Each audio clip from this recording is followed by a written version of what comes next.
اعوذ باللہ من الشیطان الرجیم بسم اللہ الرحمن الرحیم۔ دین دنیا چینل دیکھنے والوں السلام علیکم ورحمۃ اللہ وبرکاتہ۔ امید ہے کہ آپ سب خیریت سے ہوں گے۔ سورۃ الکوثر میں عددی موضوع نے ہی مجھے حیران کر رکھا ہے۔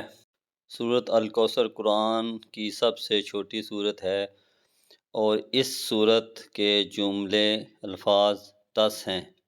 قرآن بذات خود ایک معجزہ ہے، لیکن جب سورۃ الکوثر کی پہلی آیت میں 10 حروف ہیں، سورۃ الکوثر کی دوسری آیت میں 10 حروف ہیں، سورۃ الکوثر کی تیسری آیت میں 10 حروف ہیں، اس پوری سورت جو سب سے زیادہ تکرار سے حرف آیا وہ حرف الف ہے جو 10 دفعہ آیا ہے۔ وہ حروف جو اس صورت میں صرف ایک دفعہ آئے ہیں ان کی تعداد 10 ہیں۔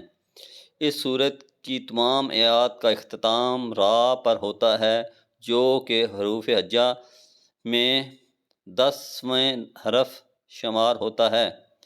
قرآن مجید کی وہ صورت جو حرف را پر ختم پذیر ہو رہی ہیں ان کی تعداد 10 ہے، جن میں سورۃ الکوثر سب سے آخری صورت ہے۔ سورت میں جو 10 کا عدد ہے اس کی حقیقت یہ ہے کہ وہ ذوالحج کے مہینے کا 10واں دن ہے، جیسے کہ اللہ تعالیٰ نے فرمایا پس نماز پڑھو اور قربانی کرو۔ وہ دراصل قربانی کا دن ہے۔ اللہ تعالیٰ کی شان یہ ہے۔ سب کچھ قرآن کریم کی سب سے چھوٹی سورت جو ایک سطر پر مشتمل ہے وہ آ گیا۔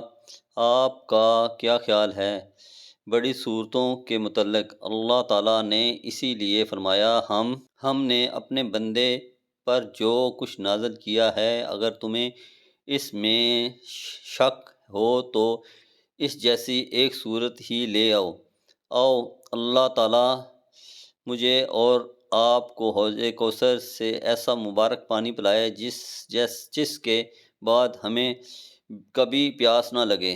ناقابل یقین انفارمیشن۔ قرآن حکیم کا دعویٰ ہے کہ اس میں کوئی باطل بات داخل نہیں ہو سکتی، اس لیے کہ قرآن حکیم کا ایک حرف اتنی زبردست کیلکولیشن اور اتنے حساب و کتاب کے ساتھ اپنی جگہ پر فٹ ہے کہ اسے تھوڑا سا ادھر ادھر کرنے سے وہ ساری کیلکولیشن درم برم ہو جاتی ہے، جس کے ساتھ قرآن پاک کے اعزازی شان نمایاں ہے۔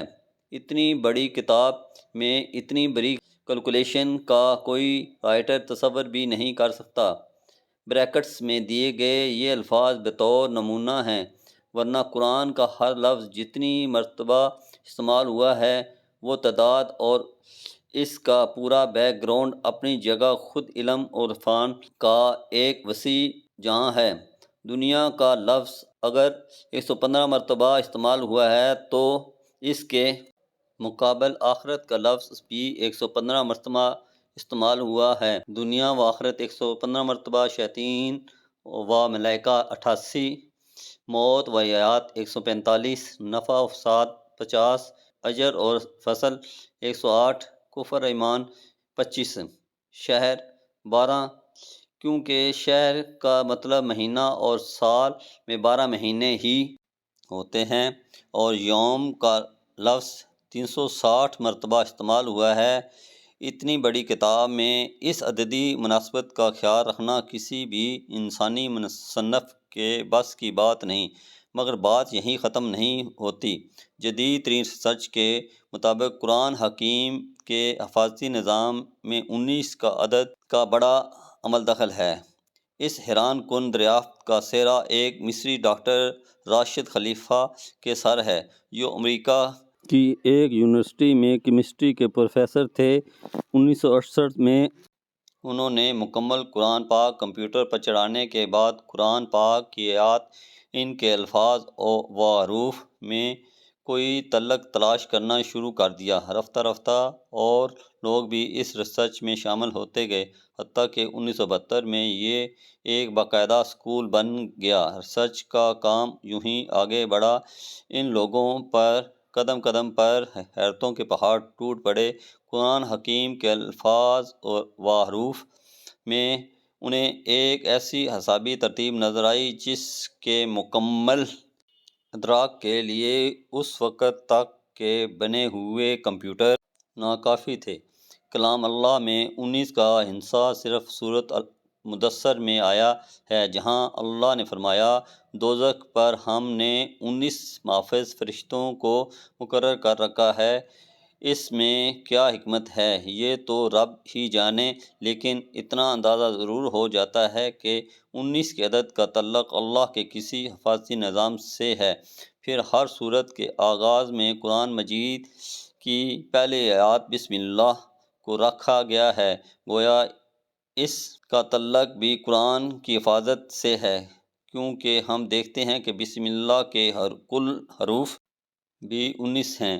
پھر یہ دیکھ کر مزید حیرت میں اضافہ ہوتا ہے کہ بسم اللہ میں ترتیب کے ساتھ 4 الفاظ استعمال ہوئے ہیں، اور ان کے بارے میں ریسرچ کی تو ثابت ہوا کہ اسم پورے قرآن میں 19 مرتبہ استعمال ہوا ہے۔ لفظ الرحمن 57 مرتبہ استعمال ہوا ہے، جو 19 × 3 کا حاصل ہے، اور لفظ الرحیم 114 مرتبہ استعمال ہوا ہے، جو 19 × 6 کا حاصل ہے۔ لفظ اللہ پورے قرآن میں 2699 مرتبہ استعمال ہوا ہے، 19 × 142 کا حاصل ہے، لیکن یہاں بقایا ایک رہتا ہے، جس کا صاف مطلب ہے کہ اللہ کی ذات پاک کسی حساب کے تابع نہیں ہے، وہ یکتا ہے۔ قرآن مجید کی سورتوں کی تعداد بھی 114 ہے، جو 19 × 6 کا حاصل ہے۔ سورۃ توبہ کے آغاز میں بسم اللہ نازل نہیں ہوئی، لیکن سورۃ نمل کی آیت نمبر 30 میں مکمل بسم اللہ نازل کر کے 19 کے فارمولے کی تصدیق کر دی۔ اگر ایسا نہ ہوتا تو اصحابی قاعدہ فعل ہو جاتا۔ اب آئیے حضور علیہ السلام پر اترنے والی پہلی وحی کی طرف۔ یہ سورۃ علق کی پہلی 5 آیات ہیں، اور یہیں سے 19 کے اس اعصابی فارمولہ کا آغاز ہوتا ہے۔ ان 5 آیات کے کل الفاظ 19 ہیں، اور ان 19 الفاظ کے کل حرف 76 ہیں، جو کہ ٹھیک 19 × 4 کا حاصل ہے۔ لیکن بات یہیں ختم نہیں ہوتی۔ جب سورۃ علق کے کل حروف کی گنتی کی گئی تو عقل تو ورطۂ حیرت میں ڈوب گئی کہ اس کے کل حروف 304 ہیں، جو 19 × 4 × 4 کا حاصل ہے۔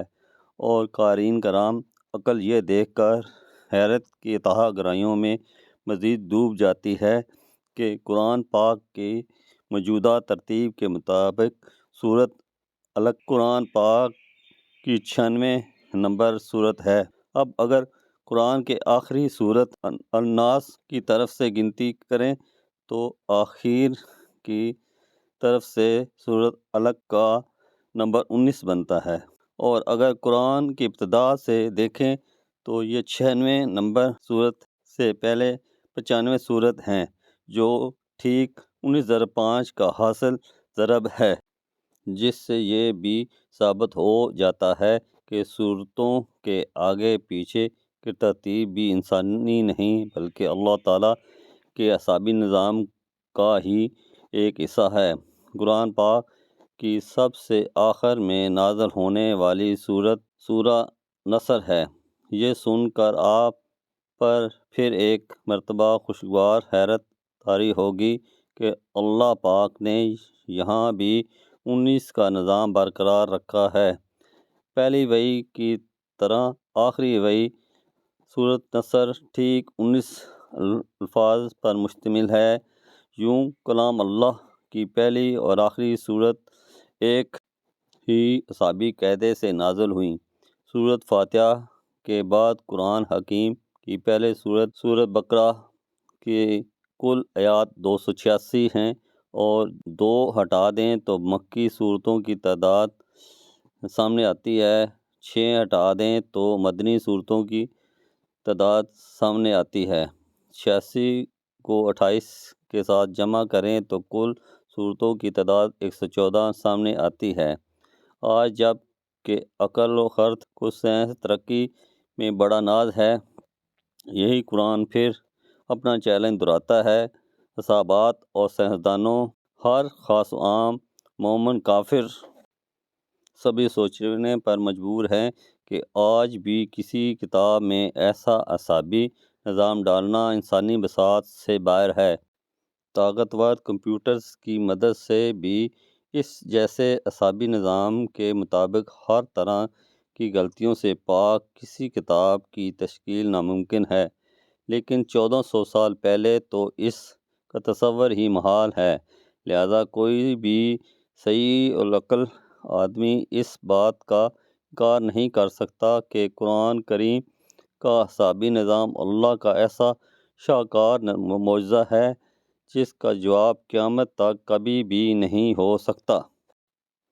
اور قرآن میں اللہ تعالیٰ ایک جگہ فرماتا ہے کہ پوچھ لو گنتی کرنے والوں سے، القرآن کی روز تلاوت کیا کریں۔ اللہ ہم سب کو قرآن پاک پڑھنے سمجھنے کی توفیق عطا فرمائے اور ہمارے دلوں میں ایمان کو سلامت رکھے اور اللہ کے احکام پر عمل کرنے کی توفیق عطا فرمائے، آمین۔ میری یہ ویڈیو اچھی لگی ہو تو میرے اس چینل دین دنیا کو سبسکرائب کر دیں اور بیل کے آئیکن کو دبا دیں تاکہ مزید آنے والی ویڈیو آپ کو بر وقت مل سکیں۔ شکریہ۔